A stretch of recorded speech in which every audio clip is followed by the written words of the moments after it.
Today I wanted to talk to you guys about a sensitivity test that is an invaluable resource that you can use throughout your life if you are wondering whether there is a food that you are sensitive to. So what we're going to do within the sensitivity test is we're going to take the food in question, and if it's liquid, that's great. If it's something that's hard, we're going to dice it up super small and pour some warm water over it and let it brew. So let's say we're using an almond. You would smash that almond up really small. You would cover it up with a little bit of hot water and let it sit there for a while so it can saturate with the almond proteins and everything that is the almond. And then once that's done, you're going to take the inside of your wrist and you're going to rub the food in question in a patch. So just about a 1.5 inch square by 1.5 inch square. You're going to hold the substance there, blow on it, make sure that it's dry. Once it's dry, you're going to go to bed. So this is something that you're going to do at night, so that there's no irritation, there's no washing of the hands or anything. It can just settle on the skin. In the morning, when you wake up, you're going to look at that patch and you're going to see, is there any type of reaction? Is it red? Is it itchy? Is there any sign that I am sensitive to it? If the answer is no, fantastic. That's great. You're not sensitive to the food, or most likely sensitive to the food. I've never seen anybody that was able to eat a food that had a sensitivity there or had a reaction to one that wasn't. So when we are doing diets such as the GAPS diet, which I am a huge proponent of, we are going to start this from the very beginning with the introductory diet, and we're going to test a few foods. Primarily, we're going to test eggs. So with the eggs, you're going to do this in two parts. So we're going to test the eggs separate from the yolk. So definitely separate them into their own containers. And with the egg yolk, you can break it open so that you can get to the very center of the egg yolk. And you're going to, on one wrist, rub on the egg yolk and let it dry. And on the other side, you're going to rub on the egg white and let it dry. And then in the morning, just remember which wrist you have what on. And then in the morning, you're going to check and see. Oftentimes, if people have an egg sensitivity, it is to the egg white. And the egg yolks are normally not something that people react to. So in this case, let's say that you are allergic to the egg whites, but you are not allergic to the egg yolks, then the egg yolks should be introduced because they are full of amazing nutrients that our body can thrive on.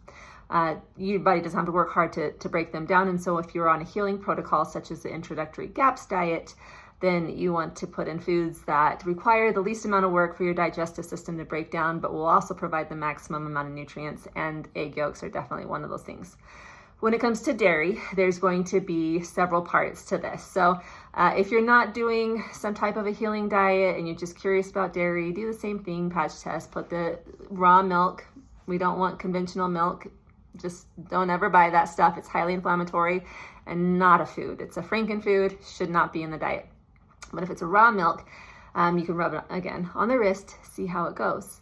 If you are doing a healing diet, then what we want to do is we want to take some steps back. And we're going to start with a sour cream, and not the sour cream that you get at the grocery store, but it's going to be a homemade sour cream.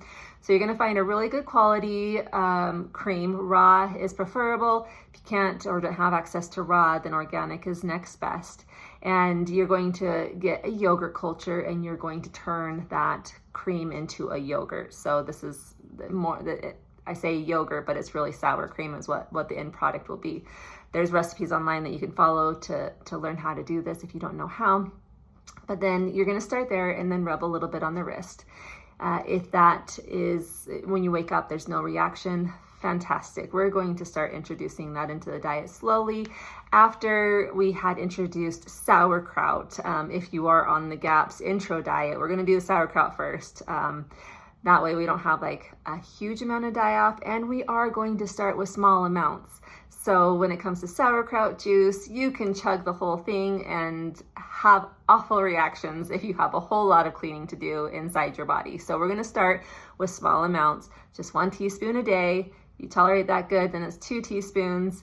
Tolerate that good, it's going to continue to increase until you're having a couple of teaspoons with each meal.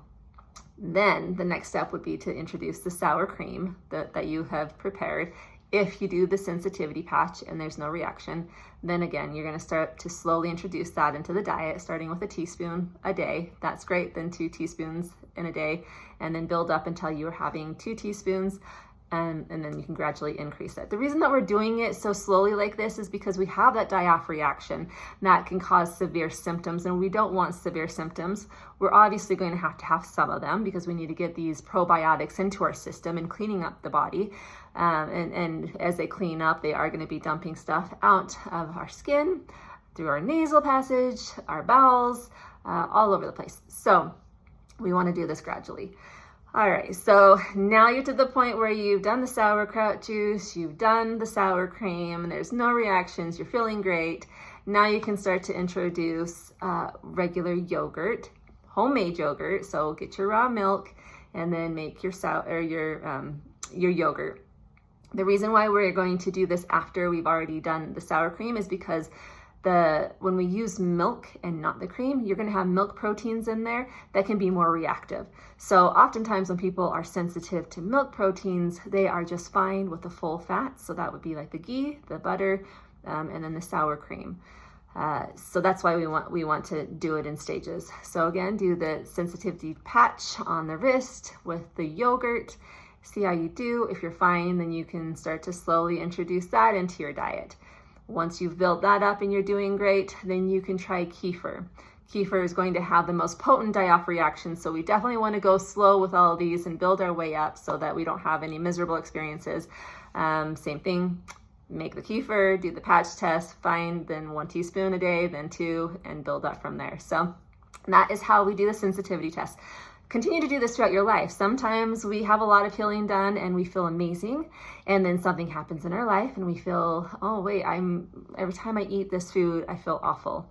Test it. It's super simple and easy to do, so just test it. So hopefully this helped. I am excited for you to start using this in your life and have a wonderful time with your vibrant health building skills.